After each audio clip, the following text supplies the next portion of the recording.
नमस्कार साथियों, स्वागत है आपका the history world with Sandeep में। तो साथियों, हमने एक नया टॉपिक शुरू किया था और टॉपिक था मेवाड़ का दिल्ली सल्तनत के साथ में संबंध। ठीक है, तो टॉपिक था दिल्ली सल्तनत और मेवाड़। तो इसकी ऑलरेडी 2 वीडियोज अपलोड हो चुकी हैं और उन दोनों वीडियो में हमने मेवाड़ की रावल शाखा के बारे में पढ़ा था। मेवाड़ की जो रावल शाखा थी उसके बारे में पढ़ा था। हमने जाना था कि जो गोहिल वंश है, ठीक है, मेवाड़ के अंदर, मेवाड़ में जो गोहिल वंश है जिसकी स्थापना गोहिलादित्य ने की थी 566 ईस्वी में, तो उसकी रावल शाखा के बारे में पढ़ते हुए हमने लास्ट में पढ़ा था रावल रतन सिंह के बारे में, जब अलाउद्दीन खिलजी चित्तौड़ के ऊपर आक्रमण करता है। ठीक है, तो अलाउद्दीन खिलजी ने जब चित्तौड़ के ऊपर आक्रमण किया था तो उस आक्रमण में, उस घेराबंदी में रावल रतन सिंह की मृत्यु हो जाती है और रावल रतन सिंह ही रावल शाखा के अंतिम शासक थे। रावल शाखा के अंतिम शासक थे। ठीक है, तो रावल रतन सिंह को जो वीर गति मिल जाती है चित्तौड़ के युद्ध में या चित्तौड़ की घेराबंदी में, तो उसके बाद में रावल शाखा का जो शासन है मेवाड़ से वो खत्म हो जाता है और उसके बाद में एक नई शाखा का शासन शुरू होता है और वो नई शाखा थी राणा शाखा। ठीक है, राणा शाखा के जो शासक थे वो कहलाए सिसोदिया। क्यों? क्योंकि ये जो थे ये सिसोदा ग्राम की इन्होंने स्थापना की थी और वहां के जागीरदार थे। तो सिसोदा ग्राम से फिर इन्होंने मेवाड़ के ऊपर जब शासन करना शुरू किया तो ये सिसोदिया कहलाए और यहीं से राणा शाखा की जैसे ही मेवाड़ में स्थापना होती है तो इसी स्थापना के साथ से मेवाड़ के अंदर सिसोदिया वंश का जो शासन है वो शुरू हो जाता है। ठीक, तो गोहिल वंश के जो शासक थे मेवाड़ में, रावल रतन सिंह की मृत्यु के साथ ही रावल शाखा का शासन खत्म हो जाता है और एक नई शाखा का शासन शुरू होता है जिसे कहा जाता है राणा शाखा। और इस वंश के जो शासक हैं वो सिसोदिया कहलाए, इसलिए इस वंश को सिसोदिया वंश के नाम से भी जाना जाता है। तो हमने देखा था कि अलाउद्दीन खिलजी ने क्या किया था, चित्तौड़ को जीतने के बाद अपने बेटे खिजर खान को सौंप दिया था और चित्तौड़ का नाम भी बदल दिया था। ठीक है, चित्तौड़ का नया नाम क्या रखा था, तो मैंने लास्ट वीडियो में बताया था कि चित्तौड़ का नया नाम रखा गया था खिजराबाद और अलाउद्दीन ने चित्तौड़ जीतने के बाद अपने बेटे खिजर खान को चित्तौड़ का प्रशासक नियुक्त कर दिया। 1311 ईस्वी तक खिजर खान जो है वो चित्तौड़ का प्रशासक बना रहता है। उसके बाद में चित्तौड़ का प्रशासक ये लोग नियुक्त कर देते हैं मालदेव सोनगरा को। ठीक है, मालदेव सोनगरा, जिसे मुछाड़ा मालदेव भी कहते हैं, तो मालदेव सोनगरा को चित्तौड़ का प्रशासक नियुक्त कर दिया जाता है 1311 ईस्वी में। 1316 में एक बड़ी घटना घटित होती है खिलजी वंश में और क्या होता है कि 1316 ईस्वी में अलाउद्दीन खिलजी की मृत्यु हो जाती है और खिलजी वंश का सबसे शक्तिशाली और सबसे ताकतवर जो शासक था वो अलाउद्दीन खिलजी था। तो अलाउद्दीन खिलजी की मृत्यु के बाद से ही खिलजी वंश का पतन होना शुरू हो जाता है और दिल्ली के अलावा जो क्षेत्र उन्होंने जीत रखे थे उन क्षेत्रों में खिलजी वंश की जो पकड़ है वो कमजोर होना शुरू हो जाती है। तो जब कभी सेंटर कमजोर होना शुरू होता है, केंद्र कमजोर होना शुरू होता है, तो क्या होता है कि उसके आसपास के जो इलाके हैं वो धीरे धीरे इस कमजोरी का फायदा उठाते हुए अपने आप को फिर से मजबूत करने की कोशिश करते हैं या फिर जिन शासकों ने इनकी अधीनता स्वीकार कर रखी होती है वो क्या करते हैं, फिर से अपने आप को स्वतंत्र करने की कोशिश करते हैं। ठीक है, तो मुछाड़ा मालदेव यानी मालदेव सोनगरा के पास में चित्तौड़ था। अब इससे चित्तौड़ छीनने का काम या इसको पराजित करके चित्तौड़ के ऊपर अधिकार करने का काम जो शासक करते हैं उनका नाम था राणा हमीर। तो आज हम पढ़ने वाले हैं राणा हमीर के बारे में। और राणा हमीर जो कि सिसोदिया वंश के संस्थापक थे मेवाड़ में, और इन्हीं के शासन से मेवाड़ में सिसोदिया वंश की शुरुआत होती है।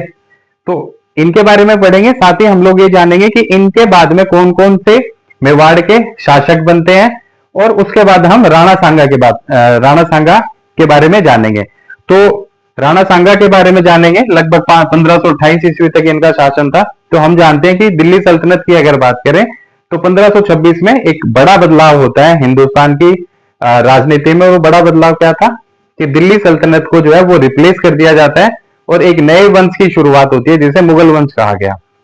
तो इसलिए हम लास्ट राणा सांगा के बारे में पढ़ेंगे। तो शुरुआत करते हैं राणा हमीर के बारे में। सबसे पहली चीज तो यही है, 1326 ईस्वी में इनकी शासन की शुरुआत होती है। कहां पे? मेवाड़ में। मेवाड़ के ये शासक बनते हैं 1326 ईस्वी में और 1364 ईस्वी तक ये मेवाड़ के शासक बने रहते हैं। ठीक है। सबसे अहम बात वो ये है, हमने अभी जाना कि भाई खिजर खान के बाद में चित्तौड़ किसके पास है, तो वो है मालदेव सोनगरा के पास में, जिसे मुछाड़ा मालदेव भी कहते हैं। तो 1326 ईस्वी में एक बड़ा बदलाव क्या होता है कि चित्तौड़ के ऊपर कब्जा हो जाता है, चित्तौड़ के ऊपर अधिकार हो जाता है। किसका? तो चित्तौड़ के ऊपर 1326 ईस्वी में अधिकार होता है साथियों राणा हमीर का, जिनकी शासन व्यवस्था 1326 से शुरू होती है। क्या बदलाव होता है कि 1326 ईस्वी में मालदेव सोनगरा से चित्तौड़ ये छीन लेते हैं, यानी मालदेव सोनगरा को चित्तौड़ के प्रशासक के पद से हटा के, क्योंकि अलाउद्दीन खिलजी मर चुका है, खिलजी वंश कमजोर हो गया है, तो ऐसे में इनके पास सुनहरा अवसर था चित्तौड़ को फिर से अपने अधिकार में लेने का। तो इन्होंने क्या किया, 1326 ईस्वी में मालदेव सोनगरा को हरा के चित्तौड़ के ऊपर अपना अधिकार कर लिया और चित्तौड़ को अपनी राजधानी के रूप में स्वीकार किया। तो सबसे पहला पॉइंट है राणा हमीर के बारे में ये।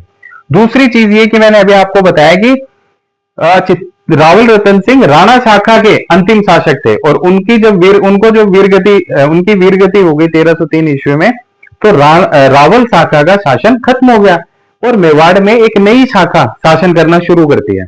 और ये जो नई शाखा के जो शासक थे बेसिकली ये सिसोदा ग्राम के जागीरदार थे। तो क्या हुआ, जैसे ही इन्होंने राणा हमीर ने शासन करना शुरू किया तो क्या हुआ कि मेवाड़ में एक नए वंश के शासन की शुरुआत होती है और वो नया वंश था सिसोदिया वंश। तो राणा हमीर जैसे ही 1326 ईस्वी में मेवाड़ के शासक बनते हैं, इनके शासक बनने के साथ ही मेवाड़ के अंदर सिसोदिया वंश की नींव रखी गई और ये मेवाड़ के पहले शासक थे जिन्होंने राणा और महाराणा इनकी उपाधि धारण की। हमने देखा जैसे कि आखिरी शासक थे रावल रतन सिंह, मेवाड़ के अंतिम रावल शाखा के। तो ये क्या है, अपने नाम के आगे क्या करते हैं, अपनी शाखा, नाम के आगे शाखा को जो है वो लगाया जाता है। तो रावल क्या है, रावल एक शाखा है किसकी, रतन सिंह की। तो रावल रतन सिंह, इससे ये पता चलता है कि जो रतन सिंह है ये मेवाड़ के शासक हैं और मेवाड़ के ऊपर अभी रावल शाखा का शासन है। उसी तरीके से राणा हमीर, राणा क्या है, ये इनकी शाखा है, हमीर की शाखा। तो राणा हमीर पहले ऐसे शासक थे मेवाड़ के जिन्हें राणा या महाराणा इसकी उपाधि धारण की थी। तो 3 पॉइंट हमारे सामने आ गए। राणा हमीर जिनकी शासन व्यवस्था 1326 ईस्वी में शुरू होती है। कैसे? इन्होंने मालदेव सोनगरा से चित्तौड़ छीन लिया था और चित्तौड़ के ऊपर अपना अधिकार जमाया, चित्तौड़ को अपनी राजधानी बनाया। जैसे ये शासक बनते हैं तो मेवाड़ में अब एक नए राजवंश की नींव रखी गई और वो नया राजवंश था सिसोदिया राजवंश। ठीक है। और सिसोदिया राजवंश के जो शासक हैं वो राणा या फिर महाराणा ये अपनी उपाधि धारण करते हैं। राणा से क्या पता चलता है कि राणा इनकी शाखा थी।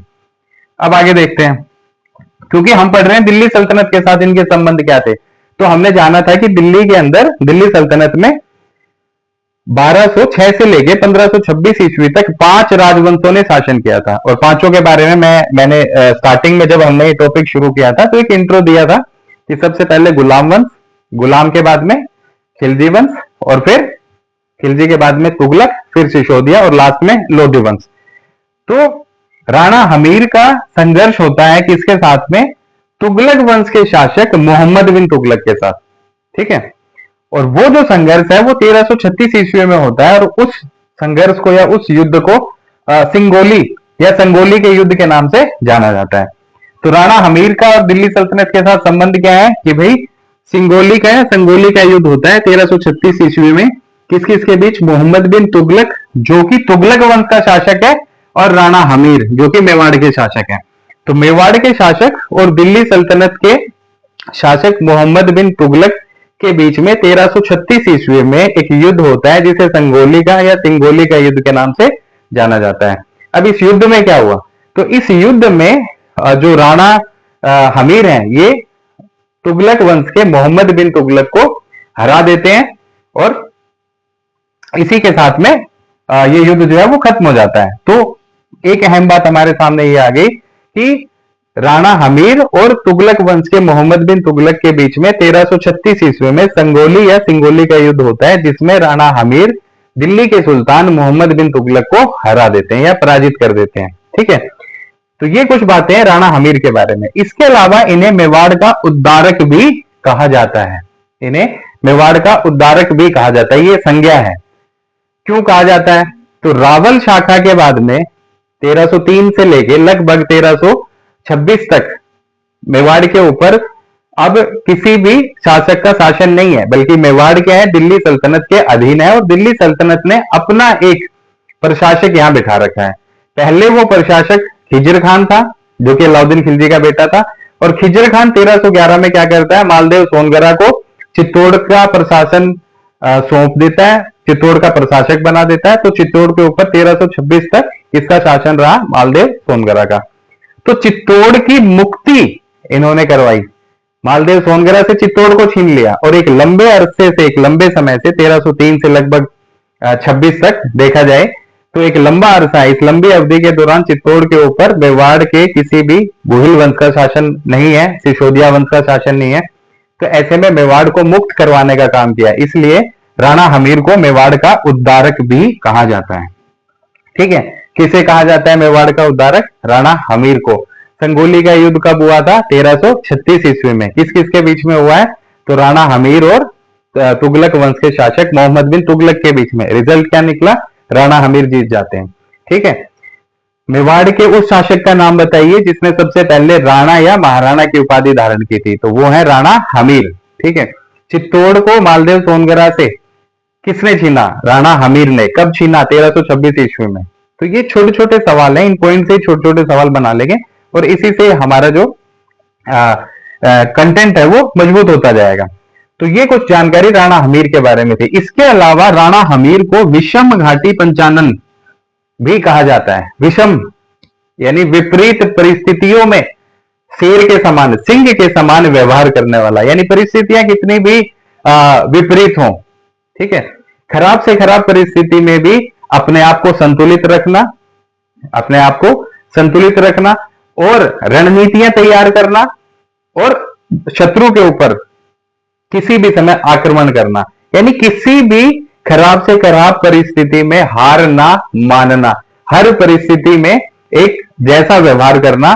तो विषम घाटी पंचानन इन्हें कहा गया। विषम घाटी पंचानन किसे कहा गया? राणा हमीर को कहा गया। क्यों कहा गया? क्योंकि इन्होंने विपरीत से विपरीत परिस्थिति में भी सिंह के समान, शेर के समान व्यवहार किया था। और विषम घाटी पंचानन इनको किस ग्रंथ में कहा गया? तो कुंभलगढ़ प्रशस्ति और कीर्ति स्तंभ प्रशस्ति, इन दोनों में राणा हमीर को विषम घाटी पंचानन के नाम से जाना गया। ठीक है, तो ये सवाल बहुत बार एग्जाम्स में पूछा गया है कि मेवाड़ के किस शासक को विषम घाटी पंचानन कहा जाता है।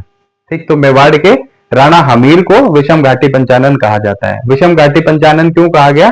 क्या अर्थ होता है इसका? तो भाई विपरीत से विपरीत परिस्थिति में भी राणा हमीर ने एक शेर के समान व्यवहार किया, तो इसलिए इन्हें विषम घाटी पंचानन कहा गया। और किस ग्रंथ में कहा गया? तो कुंभलगढ़ प्रशस्ति या कीर्ति स्तंभ प्रशस्ति में राणा हमीर को विषम घाटी पंचानन कहा गया। ये एक और पॉइंट हमारे यहां से क्लियर होता है।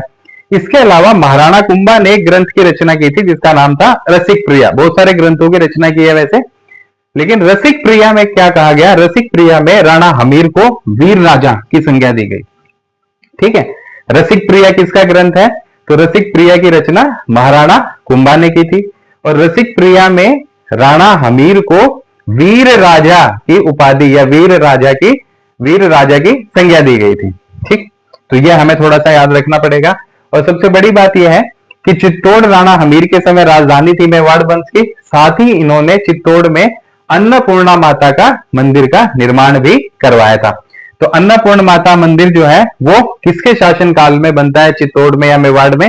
तो वो बनता है राणा हमीर के शासन काल में। तो साथियों, राणा हमीर के बारे में छोटी छोटी जानकारी थी, एक बार फटाक से देख लेते हैं। 1326 ईस्वी में शासक बनते हैं मेवाड़ के। ठीक है, और इन्होंने 1326 में मेवाड़ छीन लिया था किससे? मालदेव सोनगरा से, जिसे मुछाड़ा मालदेव भी कहते हैं। चित्तौड़ को अपनी राजधानी बनाया। इन्होंने चित्तौड़ में सिसोदिया वंश की नींव रखी। इन्हें सिसोदिया वंश का संस्थापक कहा जाता है। और इनकी जो उपाधि थी वो थी राणा या फिर महाराणा, यानी सिसोदिया वंश के शासक अपने आप को राणा या महाराणा मानते थे क्योंकि वो उनकी शाखा थी। इसके अलावा अगर हम देखें तो इन्होंने चित्तौड़ में अन्नपूर्णा जो माता है उनका मंदिर बनवाया था। साथ ही सिंगोली के युद्ध में राणा हमीर ने दिल्ली के सुल्तान मोहम्मद बिन तुगलक को हराया था 1336 ईस्वी में। और राणा हमीर को विषम घाटी पंचानन कहा जाता है। कीर्ति स्तंभ और कुंभलगढ़ प्रशस्ति में इस बात का वर्णन मिलता है। साथ ही महाराणा कुंभा ने अपने ग्रंथ रसिक प्रिया में इन्हें वीर राजा की संज्ञा दी है। तो ये कुछ बातें थी हमारे राणा हमीर के बारे में। अब हम देखते हैं राणा हमीर के बाद में कौन कौन मेवाड़ का शासक बनता है, क्योंकि बेसिकली हमीर के बाद में हमें बात करनी है राणा सांगा के बारे में, क्योंकि दिल्ली सल्तनत के साथ संबंध पड़ रहे हैं। जब हम मेवाड़ का इतिहास पढ़ेंगे तो इन शासकों को डिटेल्ड करने की कोशिश करेंगे। तो राणा हमीर की जो मृत्यु है वो कब होती है? 1364 ईस्वी में। 1364 ईस्वी तक राणा हमीर का शासन होता है मेवाड़ में। और इनकी मृत्यु के बाद में कई सारे मेवाड़ के शासक बनते हैं। तो इनकी मृत्यु के बाद में सबसे पहले क्षेत्र सिंह, ठीक है, क्षेत्र सिंह शासक बनते हैं। क्षेत्र सिंह के बाद में राणा लाखा, जिनको लक्ष्य सिंह भी कहा जाता है, तो राणा लाखा शासक बनते हैं। राणा लाखा के बाद में राणा मोकल शासक बनते हैं। मोकल के बाद में अगर हम देखें तो कुंभा शासक बनते हैं। कुंभा के बाद में उदा या उदयकरण शासक बनते हैं। और फिर राणा रायमल और फिर राणा सांगा, ठीक है। तो राणा हमीर के बाद कौन कौन शासक बना? तो राणा हमीर के बाद में क्षेत्र सिंह शासक बनते हैं। 1364 से लेकर 1382 तक ये मेवाड़ के शासक रहते हैं। क्षेत्र सिंह के बाद में राणा जो लाखा है, ठीक है, 1382 में मेवाड़ के शासक बनते हैं और 1421 तक ये मेवाड़ के शासक रहते हैं। राणा लाखा के बाद में राणा मोकल जो है वो 1421 में शासक बनते हैं मेवाड़ के और 1433 ईस्वी तक मेवाड़ के शासक बने रहते हैं। तो राणा हमीर के बाद में क्षेत्र सिंह, फिर राणा लाखा, फिर राणा मोकल, ठीक है। राणा लाखा का एक बेटा था राव चुंडा। तो उन्हें जो है मेवाड़ का भीष्म पितामह के नाम से जाना जाता है, ठीक है। तो जब हम पढ़ेंगे इधर की हिस्ट्री तो उस टाइम देखेंगे। तो राणा मोकल 1421 से 1433 ईस्वी तक मेवाड़ के शासक रहते हैं। मोकल के बाद में राणा कुंभा शासक बनते हैं मेवाड़ के 1433 ईस्वी में और 1468 तक इनका शासन रहता है। कुंभा की हत्या उनके बेटे उदयकरण ने कर दी थी, राणा उदय ने कर दी थी, ठीक है। मेवाड़ के प्रथम पितृहंता के तौर पर जाना जाता है राणा उदयकरण को। तो 1468 में ये मेवाड़ के शासक बनते हैं 1473 तक। 68 में शासक, 73 तक इन्होंने शासन किया। और राणा उदय के बाद में या राणा उदयकरण और उदा के बाद में राणा रायमल मेवाड़ के अगले शासक बनते हैं 1473 ईस्वी में और 1509 ईस्वी तक ये मेवाड़ के शासक बने रहते हैं। 1509 ईस्वी में मेवाड़ के शासक बनते हैं राणा सांगा और 1528 तक राणा सांगा मेवाड़ के शासक रहते हैं। तो ये भी हमें थोड़ा सा ध्यान में होना चाहिए। इसी के साथ हम क्रम कर लेते हैं, क्योंकि क्रमबद्ध रूप से शासक अलग अलग क्षेत्रों के आजकल एग्जाम्स में पूछे जाने लगे हैं। तो राणा हमीर राणा शाखा के पहले शासक हैं मेवाड़ के, जिन्होंने सिसोदिया वंश की नींव रखी। राणा हमीर के बाद में क्षेत्र सिंह शासक बनते हैं। क्षेत्र सिंह के बाद में राणा लाखा, लाखा के बाद में मोकल, मोकल के बाद में कुंभा, कुंभा के बाद में राणा उदय, उदय के बाद में राणा रायमल और रायमल के बाद में राणा सांगा। तो अब हम पढ़ने वाले हैं राणा सांगा के बारे में। तो एक बार आप ये इंफॉर्मेशन दोबारा देख सकते हैं, जिस किसी को लिखना है वो लिख सकता है।